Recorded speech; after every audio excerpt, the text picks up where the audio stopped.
If you're a filmmaker starting out in 2025, here's what I would do and what I would do differently than the previous years. If you're a filmmaker in 2025, you might feel like things are really bad right now. Based on that, it looks like everything is very bleak and that nowadays it's really hard to become a filmmaker. And, it's always been hard to be a filmmaker, but I actually think that today it's easier to be a filmmaker now than ever before, and you have more tools at your disposal now than we've ever had. So in many ways, this is the best time to be a filmmaker. On one hand, it is harder now to make films, or at least not even make films, to actually have them break through and actually get seen and to make money. That's definitely harder now in a lot of ways because there is more competition, because there are more films. Especially now, there's so many people that can make a film, and there are so many indie films that get made at all kinds of budget levels.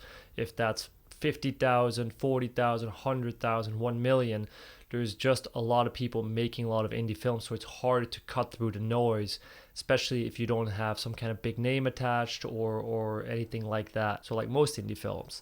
So it is harder in that way. But on the other hand, it's easier to make a film on a micro budget now than it ever was before.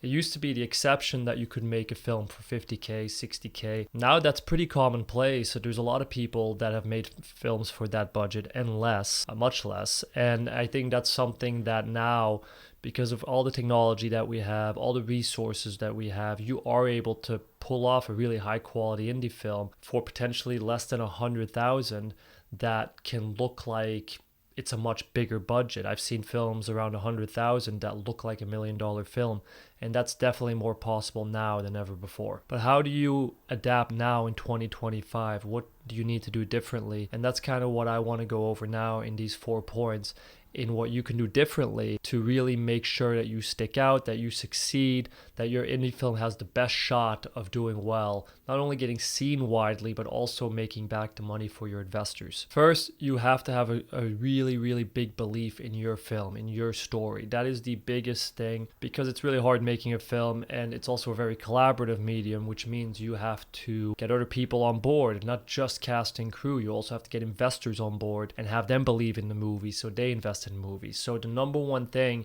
is that you have to believe in the movie so strongly that you can will it into existence. And that is absolutely needed now more than ever. You have to have such a strong belief and not listen to anyone that says, oh, it's going to be really hard, or I don't know if it's a good idea, or anyone that's doubtful like that, you shouldn't listen to at all. You just need to have a rock solid belief that you can do it, you can make this movie, and this is a meaningful movie to you. So that's the most important thing. That's where everything starts from. 2 is having a great script. This is absolutely essential. I think sometimes, and I've done this in the past too, you rush a script because you really want to get to shooting and you think maybe you'll make it better during the shoot.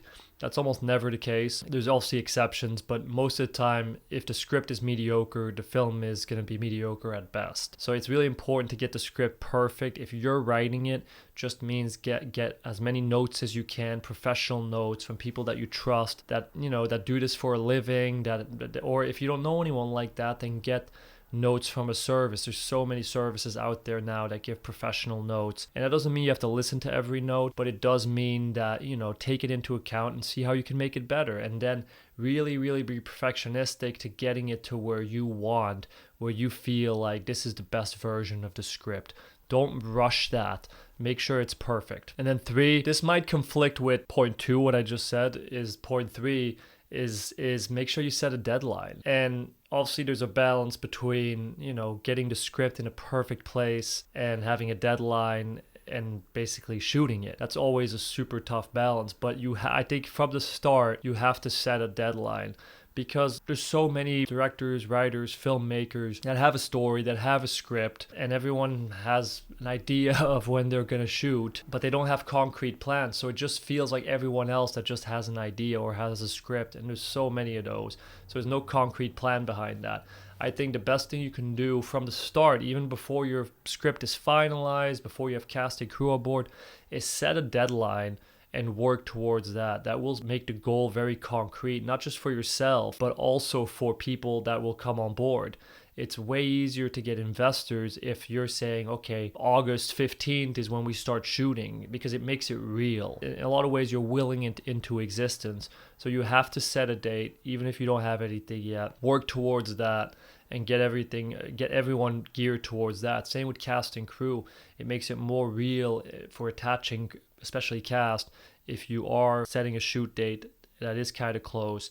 And I think personally I would set, like if you're just starting out and you don't have anything yet, I would set it 9 months from now. That's going to seem quick to some people, but the good thing is if you don't have everything done by then, you can push the date back a little bit. But you should do everything you can to make that your goal. 9 months from now, be ready to shoot. And if you don't get there completely, maybe you miss it by a month. That's okay. You just push back 1 month. But it is important to have that goal. I think that's what differentiates people that get it made and people that just talk about their script for years. And then 4 is marketing and distribution. I mean, this is one of my favorite topics because it's such a underutilized and not talked about enough part of filmmaking. A lot of times people don't really talk about it when they're talking about filmmaking. They talk about everything else, but they don't talk about the marketing and distribution. That's almost seen as a separate thing or a bonus thing. And I think now for indie filmmaking, it has to be essential. It has to be one of the most important things. It has to be as important as your DP or your cast or your crew. It has to be an essential item in your budget.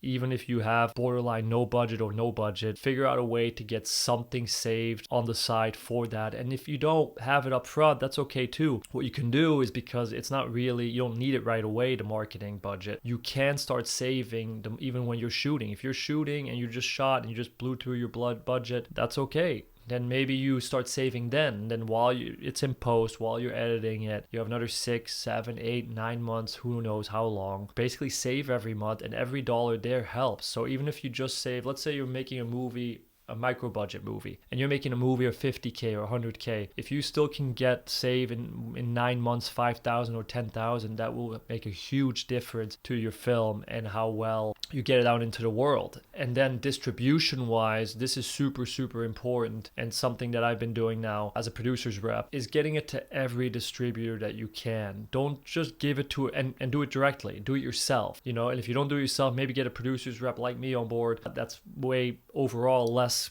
cost than a sales agent who's taking 15, 20, 25%, whatever they're taking.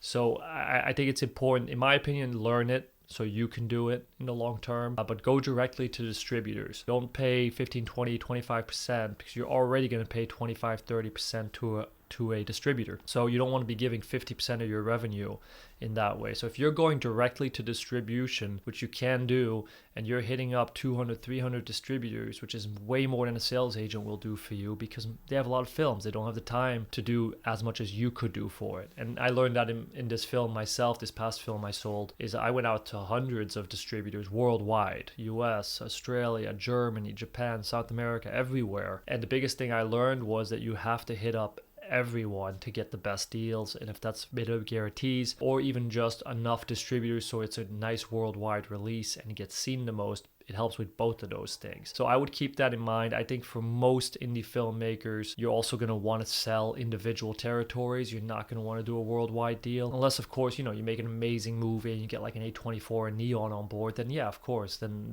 do a worldwide deal. For most of us, it's going to be individual territories. That's how you're going to make the most money. And it's also how you're going to make sure that the movie gets seen the most, because if you have 9 distributors working for you, releasing your film, you can bet that it's going to get seen more and get on more platforms and just get done better than one worldwide distributor that might only focus on the US. So I think this is really important, and I think it's very underrated and something that will be really, really important in 2025 moving forward for indie filmmakers. And then lastly, even with marketing, learn how Instagram ads works, Facebook ads work, how to do A/B split testing, all that stuff. Learn how to do it. And look, you don't have to do everything, but start with something simple like Instagram and Facebook ads, pretty easy to learn. Learn how to do that, test it out, and use it for your film. There's other things that you can do as well, obviously getting on podcasts. There's also organic PR that you can do. There's a lot of things that you can do that a lot of them just cost effort. The ads obviously cost money, but there's a lot of other things that just cost effort. Getting on podcasts is just pitching yourself and trying to get on there as much as possible. Free advertising for you if you get on. So that's something to keep in mind and something to really learn more and more about. The whole topic of marketing distribution, I could do a whole 2 hour long video about it. in-depth and complex thing, especially now that you can also self-distribute theatrically, which is another thing that you can do. Even if you don't have a distributor that wants to take it theatrically, you can do it. You can take it on the road. You can do road shows. You can do event type of cinema release. That works. There's plenty of examples of movies that recently have done really well doing that. But again, takes a lot of effort and does take you doing it and leading it. And then 5, also one of the most important points, is know how to raise funds through marketing, through LinkedIn, through email. And again, this is an effort thing. It's even if you know no one, you can still raise money. You can still email people, like you create a list of people that you want to reach out to that fit your movie, that have either high positions so that they have disposable income, or actually film investors. So you can do it either way, but you need to create a list, figure that out, and then start messaging through LinkedIn, through email. And again, you could be doing 20, 30 LinkedIn messages a day, 50, 60 emails a day. And if you spread that over 3-4 months, that's a ton of people you're contacting. Like even 50 emails a day would be $250 a week if you're not doing weekends. So that's $1,000 a month, 3,000 emails. That's great. If you can get 5% answering, maybe you get 1% out of that total number putting in some money, and that's all you need. Sometimes you don't need a ton of people, you just need a couple of people. That's a great thing about it in that sense, is that you just need 1 or 2 people to really get on board and say yes. So even if you reach out to 3,000 people and you get one person that happens to finance most of the movie, that's worth it. So I think sometimes people get dissuaded or they lose motivation because they're not having any success, and then you ask them, how many people have you reached out to? They're like, oh well, I've reached out to 100 people. And it's like, well, that's not enough. 100 people is you're just getting started. Like once you're at 3,000 and then you're getting nothing anywhere, no traction whatsoever, okay, then there's something else going on. Either the script's not that good if you're sending that out, maybe your marketing materials aren't good, your pitch isn't good, maybe you're not good in meetings. So there's things that you have to improve. This is a whole different skill set, but I do think now a filmmaker can't just be like, oh, I'm just going to do the artistic side. You have to be an entrepreneurial filmmaker in that way. I think that's why that's so important. And then 6, and this is really kind of ties into selling and pitching, is your passion. And it's very similar to point 1 in terms of having the belief in your film, but the passion is also different. Passion is also how it comes out. Like you could believe strongly in something, but if you talk and communicate in a way that doesn't have much passion behind it, it's going to be hard to convince people to get on board. If you have passion for what you're saying and talking about and how you communicate, then you'll be able to convince more and more people to not only join your project as cast and crew, which is also key in getting the right people, especially for an indie film, but also investors. Like the passion is the main thing they look for. And I've talked to a bunch of investors, and the thing that they always say is, we're not just looking for the script and the project we're investing in, we're looking to invest in the people. And they all say that. That's any business actually. They invest in the people. So if you're that person, you need to not only know what you're talking about and know about marketing, distribution, and what you're going to do with that and what your plan is business wise, but you also have to have passion for what you're saying, your story, what you're trying to make, because that passion also shows them like, okay, this is someone that cares a lot, that's going to do everything possible to make this movie a success. And that's what you want, and that's what investors want too. So this is really important and kind of ties everything together. And then on the flip side on that, with passion, it's not just in the communicating, it's also for yourself. You have to refuel that. And this is a long journey, it's a long road, and it's not easy. And there's parts that aren't always that fun to do. So I think you have to really refuel your passion, which means, talking to fellow filmmakers, friends that are in this, that kind of keep you going, sharing small wins, celebrating small wins, because you want to keep that motivation fueled up, that passion fueled up. And the other thing that is watching movies, because that's why we do it, that's is to make films. So watch films, older films, watch films from 20, 30 years ago, 40 years ago, and just always be watching films, because it's not just a thing that you do to relax or whatever. It's something that kind of fuels your passion. It's what you're trying to do. So I think watching films is definitely something that can help with that as well, and I think really important as a filmmaker. And I hope all this helps. I also obviously offer consultation services as well as producers rep services. And again, on the producers rep side, yes, I recommend you learn how to do it yourself. If you are looking for someone to do that, I do that. I take on very few films though, so definitely shoot me an email and see if it's a fit. But if not, I'll keep making these videos so that you learn how to do it yourself, and no gatekeeping, so that all indie filmmakers can make more indie films, because that's what we all want. Anyway, I hope that helps, and I'll see you guys next week.